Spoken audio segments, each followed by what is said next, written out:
Pourquoi je considère que les émotions, c'est le premier guide, le premier signe, le premier moyen de révéler sa mission d'âme. Si tu suis ma réflexion, la mission d'âme, c'est la voix du cœur. Et pour pouvoir ouvrir son cœur, aller à la rencontre de son cœur, il faut comprendre ses émotions. Il faut pouvoir faire le tri dans ses émotions. Il faut pouvoir les ressentir, les accepter. Et pour pouvoir les ressentir, les accepter, il faut passer par le corps. Donc ça veut dire qu'on n'est plus dans la tête, mais qu'on est dans le corps, dans le cœur, et dans cette ouverture de cœur pour s'ouvrir à son âme.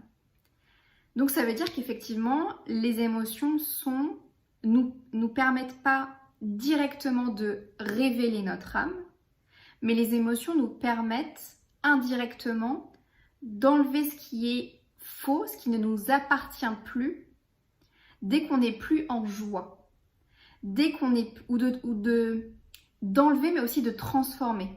Typiquement, quand je me sens en colère, c'est parce qu'il y a une valeur chez moi qui n'est pas respectée. Donc, qu'est-ce que je fais pour transformer ça?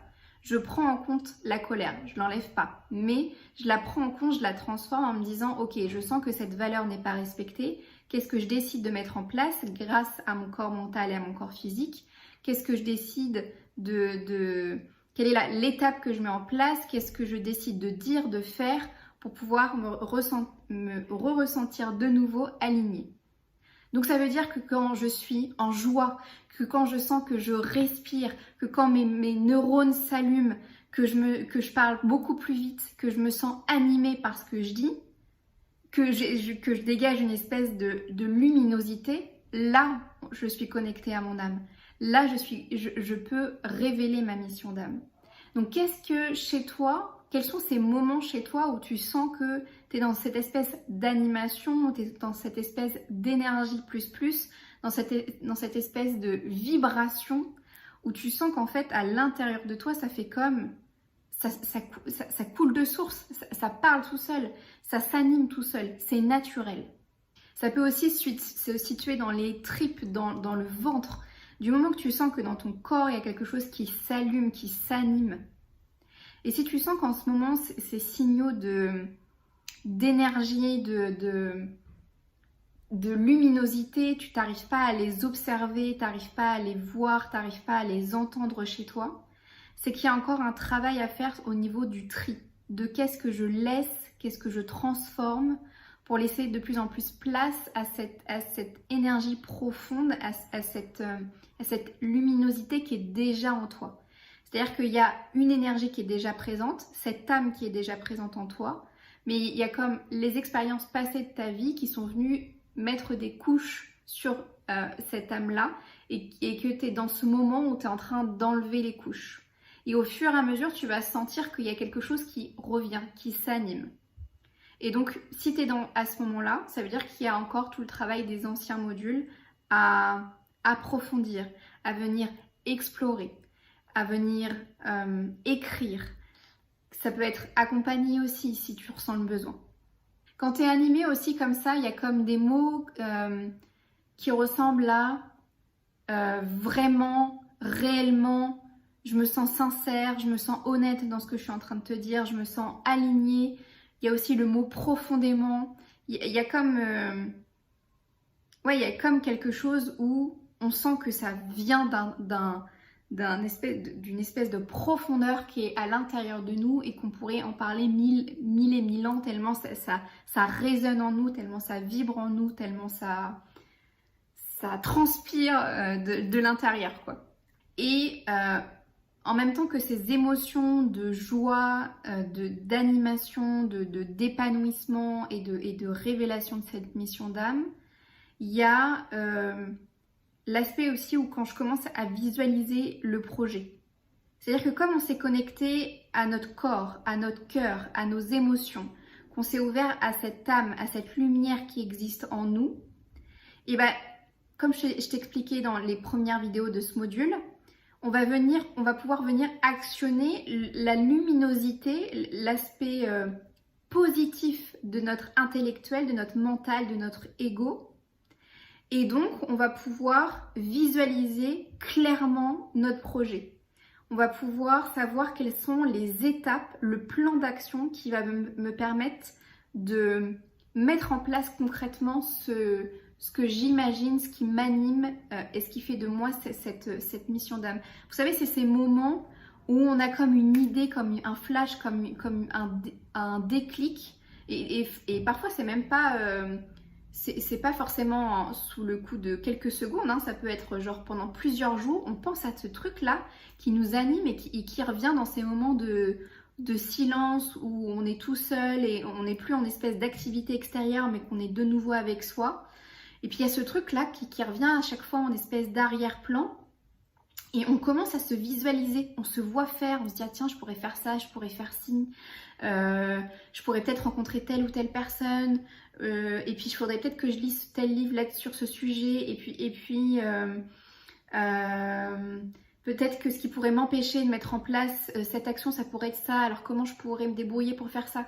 On commence à imaginer, sans rien forcément concrétiser sur le moment, mais notre œil, notre visuel, alors je fais ça ici parce qu'en fait c'est le chakra du troisième œil qui s'active et qui est déjà en place et qui dit oui, je suis ok en fait. Je suis ok parce que ce que tu es en train de penser dans ta tête, ça vient de tes émotions, ça vient de ton corps.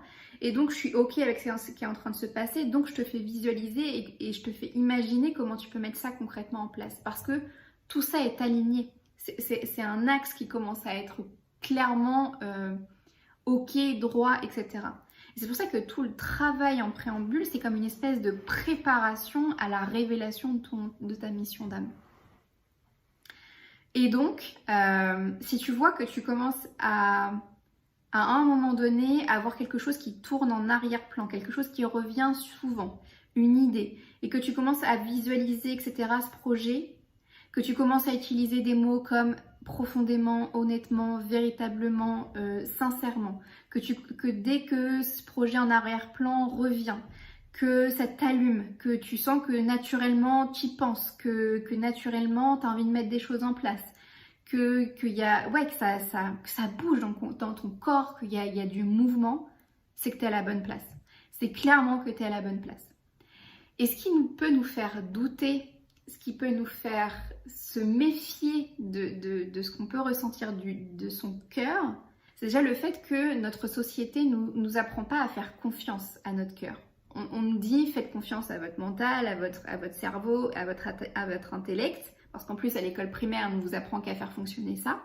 Donc du coup on a confiance en ça et donc du coup on a moins confiance à ce qu'il y a dans notre cœur. C'est pour ça qu'il est hyper important de pouvoir l'ouvrir et de pouvoir détecter tous ces signaux-là qui sont si importants et pour lesquels je vous demande, vous avez la responsabilité de faire confiance à ces signaux parce qu'elle est là votre mission d'âme en fait. Donc déjà, c'est se dire, ok, si je ressens ces signaux, je fais confiance à ces signaux, je suis à la bonne place. C'est là où je dois être.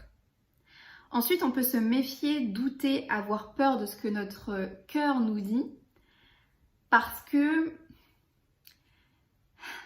peut avoir des avis extérieurs et des avis intérieurs qui viennent détruire ça. Alors les avis extérieurs, ça va être les proches, la famille, la société qui va venir nous dire que c'est pas un projet pour nous, qu'on n'y arrivera jamais ou que c'est trop tard. Enfin voilà, vous voyez je pense très bien toutes les critiques et tous les reproches et toutes les projections de peur qu'on peut avoir sur vous. Sachez qu'on n'est pas beaucoup sur cette planète à faire confiance à notre cœur et qu'il y en a beaucoup qui sont restés dans la peur au lieu d'être dans l'amour. Ça veut dire que quand vous choisissez d'en parler à votre entourage, soyez réellement ancré, incarné et ayez déjà développé cette confiance de votre cœur. Soyez déjà sûr et certain. Ou choisissez d'en parler un jour ou un moment de votre journée où vous savez qu'il n'y a rien qui pourra vous déstabiliser. Qui pourra déstabiliser cet axe-là qui est si important pour vous et qui est en train de s'animer. Ça veut dire aussi que parfois, il peut être nécessaire d'attendre un temps, un délai, avant d'en parler tout de suite. et j'en parle en connaissance de cause parce que moi, dès que j'ai une idée, dès que j'ai un truc qui m'anime, c'est comme je ressens le besoin d'en parler très rapidement. Et en fait, j'ai appris au fur et à mesure à soit faire mûrir ça intérieurement pour que ça vienne s'installer, se poser et que ça vienne se centrer pour que je ne sois pas déstabilisée quand j'en parle à quelqu'un d'autre d'extérieur, ou alors d'en parler à des personnes en qui j'ai réellement confiance sur leur écoute et sur leur encouragement, sur leur soutien. Vous savez, il y a toujours autour de nous cette personne qui est hyper enthousiaste de tout. Choisissez cette personne. Vous allez lui en parler, elle va être là comme « mais c'est trop bien, vas-y, go, continue, c'est trop une bonne idée ». Voilà, choisissez cette personne si vous voulez en parler à quelqu'un. Elle sera là pour vous encourager, ce sera votre cheerleader extérieur. Elle sera là pour vous dire « vas-y, go, continue, c'est trop bien, c'est trop une bonne idée ». Choisissez cette personne si vous sentez que vous avez besoin d'une motivation, ou le besoin d'en parler et d'une motivation extérieure. Et puis,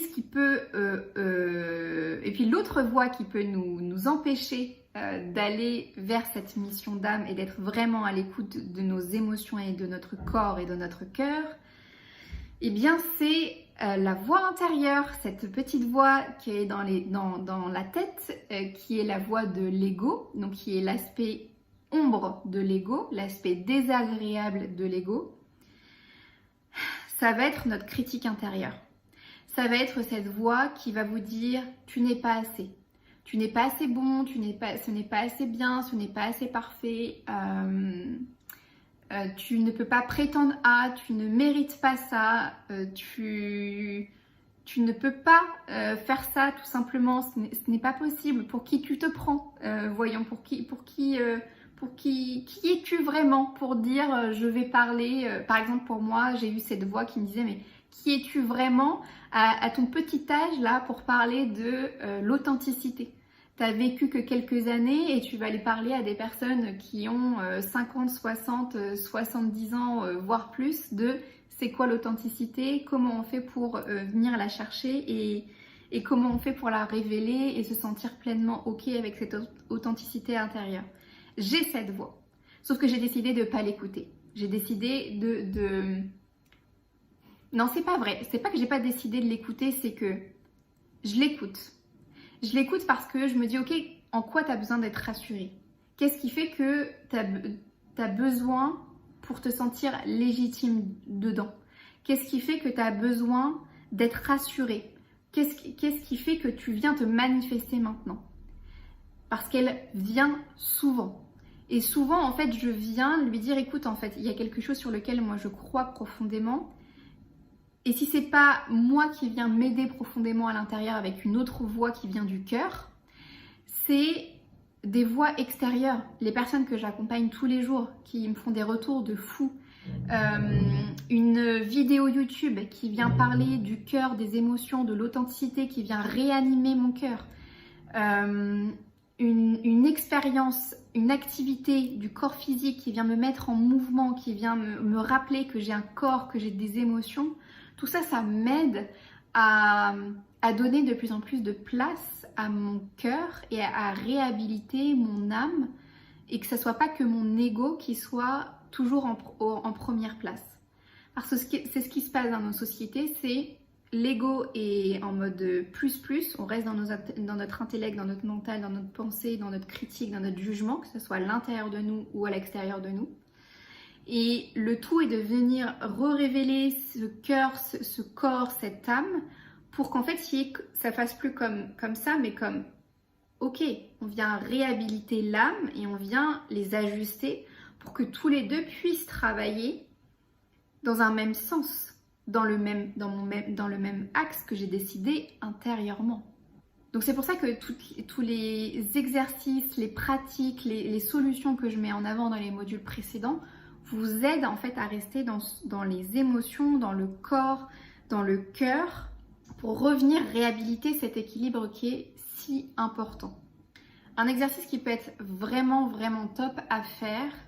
Prenez un jour où vous vous sentez beau, belle, où vous sentez que vous avez comme une espèce de confiance en vous, chez vous, que vous êtes connecté justement à ce corps, à ces émotions, à ce cœur.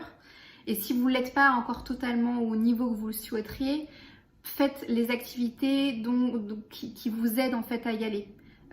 Toutes les activités de méditation, de danse, d'art, de chant, de jardinage, de repos, de vacances, de détente, etc., etc. En tout cas, toutes ces activités, ces solutions que vous avez trouvées dans les modules précédents, que vous avez trouvées ou découvertes dans les modules précédents.